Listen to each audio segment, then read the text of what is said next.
Alright you guys, so as you can see by the thumbnail, this is episode 62 of Inner Demons. So check it out you guys, I listened to episode 61 to try to help get me back up to speed for where I left off. So I'm just gonna jump straight back into this. So I believe I was telling you guys about the night where I was in my office, my makeshift office at home on Beecher Court, and it was late. It was around, I don't even remember what time it was when I ended up falling out that night. It was probably around 4 o'clock. I told you guys that I had got up that night to do something. I had a crazy habit at that time. Again, I'll talk more about my addiction as I get into this series, get back into it, and I'll tell you guys how I was able to overcome my addiction, how I started. I'll get back into it because I noticed in some of the comments that a lot of you want me to talk more about my addiction, and I'm okay with that. I have no problem talking about it, especially if it helps people. So that night I got up to do something, and like I said, at that time I had a crazy habit.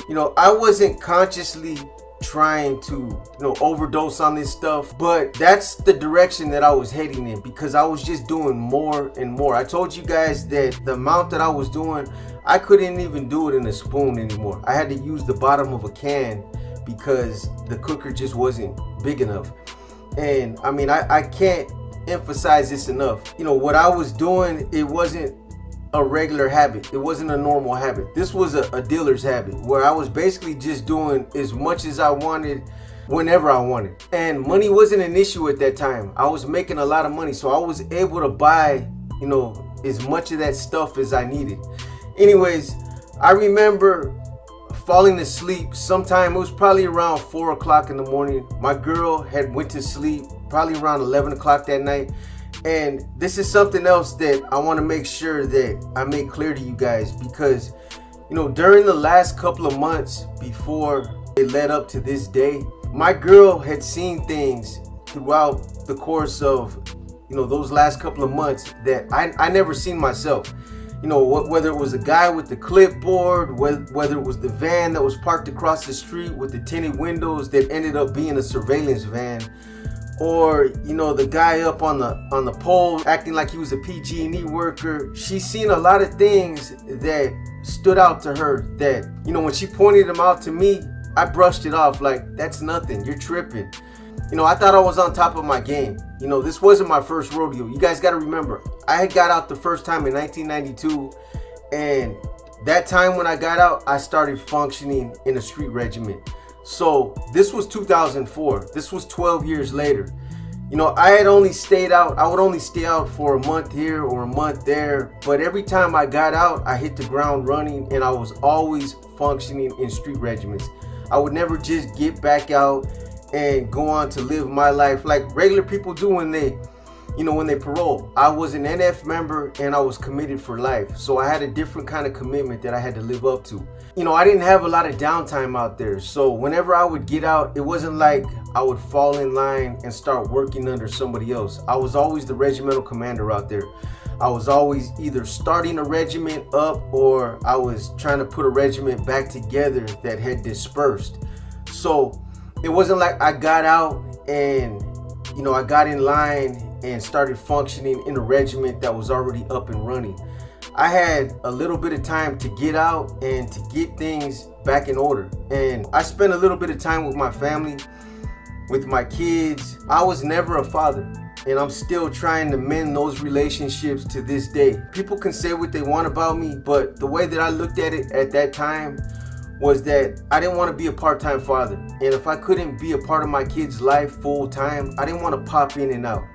I didn't want them to come up and see me when I was in jail or when I went back to prison. So I chose not to be a part of their lives because I felt like it was the best thing to do. I knew where my kids were at, and I knew that their mothers were taking care of them. And, I used to keep tabs on them. They were in relationships and, they had a father figure in their lives. So they were taken care of, and that's all that mattered to me. But I just didn't want to be a part-time parent, and I didn't want to do that to them. Maybe that was the wrong thing to do. I don't know. Like I said, I'm still trying to mend some of those relationships today because, my kids got abandonment issues. If I don't call once a week or every couple of days now, they start getting worried. They start panicking that I'm going to start tapping in with them or getting a hold of them when it's convenient for me. or that I'm just not gonna reach out. So even though it's been almost 20 something years, I'm still dealing with the fallout and some of the adverse effects that all this caused when I was out there running around, running amok on the streets. So anyways, I don't want to get off track. So I remember falling asleep sometime around 4 o'clock that night, and I had a handheld scanner because I was listening to radio traffic. And I remember laying back on the futon, and I probably just nodded out. I had just did something, and it was probably about an hour to an hour and a half later that I heard like somebody kicking on the front door. The whole house started shaking. I could hear the windows rattling, so automatically I jump up, I drop the scanner, I get up, and I run down the hallway. There's like a little hallway that leads to the living room, and there's a front door. The front door is right there to the right. So when I got up and I made my way down the hallway into the living room where I could see the front door, and the door was already starting to get smashed in. I could see all around the frame of the door that it was starting to splinter, and whatever was hitting it from the other side was hitting it around the locking mechanism, because that whole area right there, it was cracking. That's what was getting pushed in. So, again, I didn't have a chance to grab a weapon. I didn't have a chance to do nothing. It literally happened that fast. And when something like this happens, you make all kind of plans. If somebody comes through, or if I ever get raided, I'm gonna do this, I'm gonna flush that, or I'm gonna grab this or get rid of that. But you don't have time to do nothing. It happens fast. Every situation is different, but I know this situation that I was in, it happened real fast, and I was caught off guard. A lot of it had to do with the fact that, again, I thought I was on top of my game, but I was slipping. And there's no doubt about the fact that me using my habit had a lot to do with it. I never would have admitted this when I was out there, but there's no question about the fact that my habit definitely affected, my ability to see this coming. Had I been clean, I probably would have made different decisions. It affects your focus, it affects your better judgment, and in retrospect, after everything happened, there's no doubt about it. A lot of the mistakes that I made were because of that. Like I said, there'd be times when I'd be nodded out, and Vicky, she hated it. She hated that stuff with a passion. There'd be times where I'd be nodded out in the living room, and she'd come in, and I wouldn't even know she was there until, I kind of came out of my little fog, and I would look up and I would see her, and she'd just be looking at me, and she'd just be like, she'd walk off and she'd go to the bedroom and she'd turn up oldies loud and just slam the door. Like she didn't like it. What I was doing, it was unfair to her. I wasn't showing her any consideration. I was killing our relationship too. Especially when you're with somebody that isn't used to living that type of lifestyle, that has never been around that. It's selfish to always be spending your money on it, or to put that ball and chain on your relationship, because once you get strung out, that stuff has an adverse effect on every aspect of your life. It literally does. Like, I'll give you guys an example. Just to go on vacation, if I wanted to go somewhere for like 4, 5, 6, 7 days, I would have to have enough D. I would have to make sure that I had enough D ahead of time in order to take that trip. So that stuff confined me. It made me not want to go places. It made me not want to travel or go on vacation, or even just functioning throughout the day. I could only be out and about for so long before I would have to go back home and fix to get myself well, and then I could go back out. So it has a negative effect on your relationship, and after a while they get tired of it. They get tired of living like that. I don't care how much you think she loves you or how strong you think that relationship is. That stuff right there will slowly break your relationship down. It will erode your relationship over the course of time. Anyways, so I'm standing in front of the front door and I'm watching it cave in, almost like it was in slow motion. I'm just standing there, and there's 1,000 thoughts going through my mind at the time, but I couldn't do nothing but just stand there. There were so many different things going through my mind. I didn't know how to react. They caught me off guard, and I didn't know what it was that was coming through that door, but I knew that it was only one of a couple of things. Either the NF sent a hit squad to take me out, I hadn't done nothing at that time to warrant something like that. However, you know, me being familiar with cutthroat politics, people politicking against you, you know, the things that were happening out there. Look what happened to MC. Look what happened to Brown Bob. I know how the game goes, and I knew how it went at that time. So I was always prepared, or I was always bracing myself for something like that to happen. So I knew it was either an NF hit squad that they had sent there to take me out, or it was somebody that was crazy enough to try to rob me, or it was law enforcement. But whatever it was coming through that door, and I was about to find out. So I'm standing there, and all of a sudden the whole door pops open, and the whole piece around, that whole section around the doorknob and the locking mechanism, that flew past me, and the door flew open. As soon as the door flew open, I see about 15 to 16 San Jose SWAT law enforcement officers standing there in full gear, and they got their helmets on, they got long guns, and you guys know how it goes. They're all telling me to get on the fucking ground, to get down. But I was standing there, and I was trying to tell them that not to come in and scare Vicky because she has heart problems. I wasn't trying to resist. I wasn't trying to make them shoot me.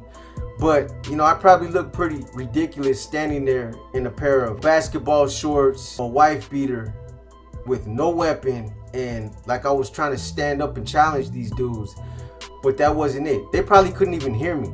You know, they're all yelling, and I'm telling them, hey man, I'll comply, I'll get down, but she's got heart problems. I was just trying to stop them from coming in all crazy because they're turned up, their adrenaline was through the roof, and it was a tense situation. Anyways, as I'm standing there, I'm advancing slowly towards them, and they're still yelling at me, telling me to get on the ground. And then all of a sudden they start shooting. They start shooting me in the legs. Not with the real guns, but they start shooting me with flash grenades. And at the time I didn't even feel it. All I remember was that something was hitting me in the legs. And at that time I was probably about 5 feet away from them. I was getting closer, and I was close enough to where they ended up snatching me up. And as soon as they snatched me up, they were all over me. They dogpiled me, pulled me out the front door, threw me on the grass, and that was it. So after they dogpiled me and, you know, they got me down and they're putting the cuffs on me, that's when, you know, I became conscious of something else that I didn't hear any time before they started kicking my door in. And that was a recording that they were playing real loud. They had a box that was, it was a speaker box that they had put in my driveway. And there was a recording that was emitting from that speaker box, and the recording just kept repeating itself, and it said, occupants of 3830 Beecher Court, we have a search warrant, open the door. That's what it kept saying over and over, and it was loud. Keep in mind, it was around 6 o'clock in the morning. They can't come in before 6 unless they have exigent circumstances. I would find all this out later when I would do my legal research, and I can tell you for a fact they definitely came in before 6 o'clock. They won't admit it, but they definitely did. And they didn't turn that speaker box on until they had already breached my door, because I never heard it until they had me out front pinned down on my grass. Anyways, so after they get me cuffed up, you know, they lift me up, walk me back in the house, and they sit me on the couch. By then, they were already in the back room. They had a couple of female officers back there with Vicky, and, you know, they were getting her out of bed and letting her, you know, put something on. And then eventually they walked her out to the living room and they let her sit down by me. And that's what you can see in this one picture right here that you should be looking at right now. It's a grainy picture because it's a photocopy. It's actually from my discovery. I don't have the originals, but you can see me sitting on the couch with Vicky. And then there's a female officer that's sitting across from us. She was sitting there just watching us while these cats were tearing the house apart. So while we're sitting there on the couch and these guys start searching the house, you know, when the female officer that was sitting right there, when she gets distracted and she starts talking to one of the other officers, Vicky asked me, she's like, is there anything in the house? Because she didn't know. I never used to tell her. She knew I used to keep D in the house, but she would never know when, you know, I had sold everything, or when I had, you know, whenever I would re-up. She never knew none of that stuff because I didn't involve her in that. She didn't have nothing to do with that. That was my thing. And I'd always told her, if I ever get busted or if they ever come to the house, I'll never let you get caught up in the lifestyle that I chose. Because this isn't, you know, you didn't make a choice to get involved in this. She did make a choice to get involved with me, knowing what I was involved in. But still, I felt like those were my choices. And I just wasn't going to allow her to go down, you know, for something that she didn't have nothing to do with. So anyways, she asked me, is there anything in the house? And I kind of look over at her and I nod my head like, yeah, there is. You know, not only did I have 3 or 4 pedazos of carga in one of my pants pockets that I knew they were gonna find, but I also had a half piso in the garage that I also knew they were gonna eventually find. They actually didn't, but I'll get to that in a minute. So, you know, I kind of tell her that, you know, yeah, there is. And I tell her, I'm like, but don't trip. Like I told you before, I'm never gonna let you get caught up in my mess. And, you know, I looked over at her and she started crying. And that was a dark moment for me right there, because, you know, for one, I was getting her caught up in my bullshit, something that I was hoping would never happen. And even though I was willing to take it on the chin, I didn't know if they were gonna let her go, because they do what they want. Because even though, you know, I was willing to step up and say, this is all mine, and take it on the chin, they don't necessarily have to go with that. They can just book us both, take us both to jail, and let the courts deal with it. So, you know, at that time, I didn't know what was gonna happen. But I told her, don't trip. And, you know, again, she was like, what do you mean don't trip? What am I gonna do? You told me you were never gonna leave me. You know, and at that time, she had a lot of health issues going on. And I was the one that always made sure that she went to her doctor's appointments, that went in there with her, made sure that she had all her medications. I stayed on top of that stuff because, you know, that was my girl. You know, but regardless of my intentions to try to make things better for her, still, her world was about to be upended. And there was only so much I could do. I knew I was going to jail, and I knew that this was game over. This was my 3rd strike. You know, I had been walking on eggshells since 1996, and this was my 3rd strike. And not only that, this was a serious case. SWAT doesn't kick your door in for a petty case. You know, I knew that this was gonna be an ugly case, and I knew that they were gonna blow it up, and that they were gonna, you know, parade me into the courtroom and make me out to be like, you know, some type of modern day John Gotti, and that they were gonna blow it up. And they did. And I'll get into that later.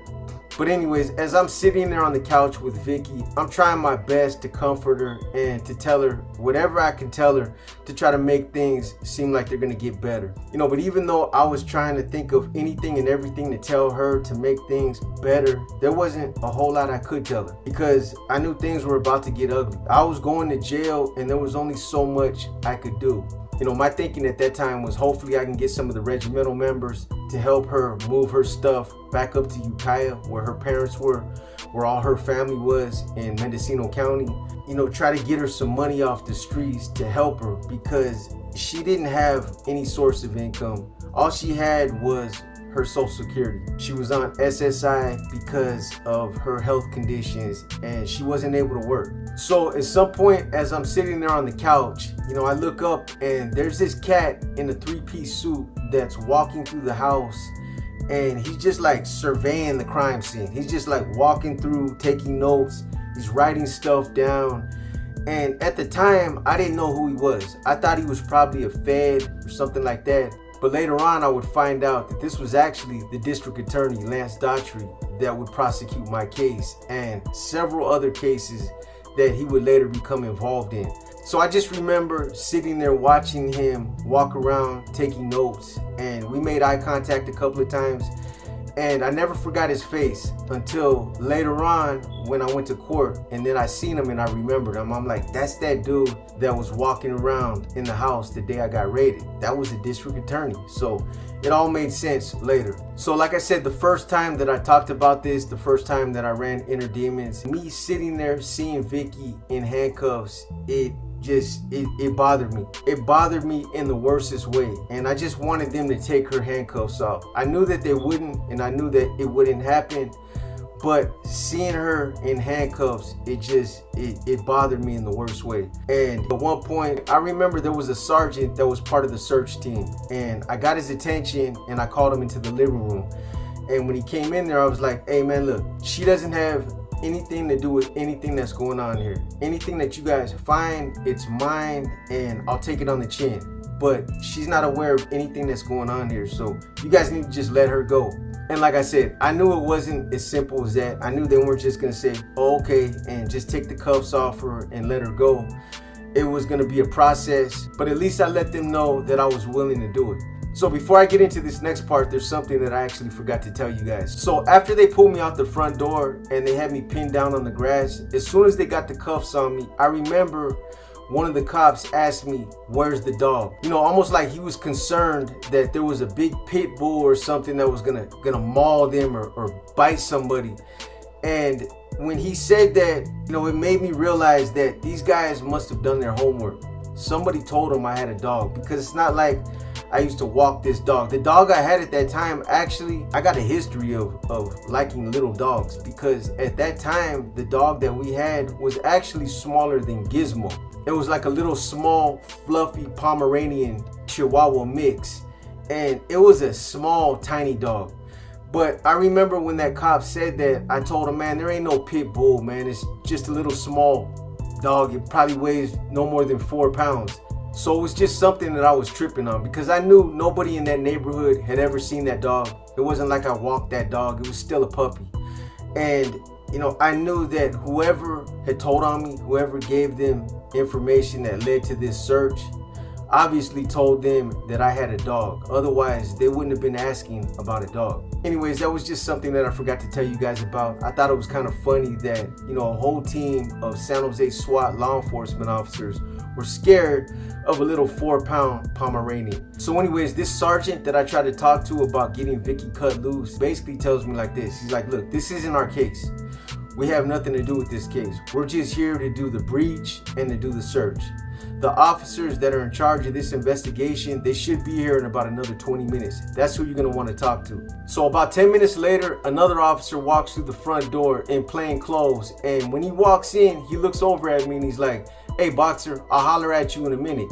And then he cuts off towards the back of the house where the other officers are searching. So it was just the way that he came in and the way he said my name that kind of threw me off. I look over at Vicky like, who the fuck was that? Anyways, I can hear them talking in the back, and I hear them saying, yeah, that's 25 to life. That's another 25 to life. That right there is another strike. That's another strike. They're basically going through the evidence that they found. They were basically going through all the evidence that they had found, weapons indeed. So after he's done talking to those officers, he comes back into the living room and he's like, let me holler at you on your back porch. So there was a slider right there in the kitchen, and I get up off the couch and I walk to the back porch with him. So when we get on the back porch, he tells me like this. He's like, look, I'm gonna be straight up with you. I don't got a hard on for the NF. This isn't personal. I'm just a narcotics officer doing my job.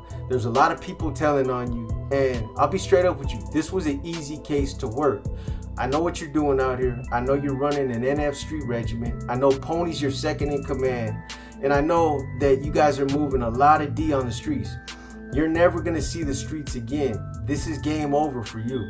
So I'm just listening to him. But at some point when he's done, I tell him like this. I'm like, look, man, I know what time it is. It's all good. But look, my girl, she don't got nothing to do with anything going on here. Anything that you guys found, I'll take it on the chin. I'll fess up to it, but let her go. And then he says, if you're willing to take responsibility for everything that we found, and you're willing to say that it was all yours, I'll cut her loose.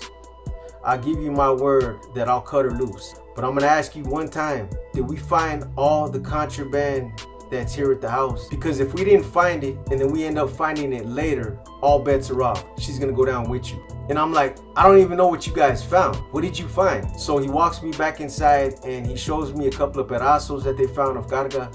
He shows me some yesca that they found in an ammunition box. And then he shows me some other gang related contraband, some kites, and a disc that they found in my hard drive, which I'll get to in a minute. But obviously up until that point, they hadn't found the half piezo that was in the garage. So I tell him, yeah, there's a half piezo in the garage that you guys obviously didn't find. So he's like, show me where it's at. So we walk out to the garage. I show him where I had it. It was wrapped in a blanket. And then he walks me back into the living room. You know, and I'll be honest with you guys, at that point, I really didn't believe that he was going to keep his word and cut Vicky loose. But I didn't have any other choice. They had me by the balls. So I had to take a chance and just hope that he would keep his word. So me and Vicky were probably sitting there in the living room for about another 10 or 15 minutes. And then at some point, Livingston, the cop that I talked to on the back porch, that was his case. He was the one spearheading those cases. He told one of the highway patrol officers to transport me to Campbell. And then I guess some of the female officers were going to transport Vicky to Campbell.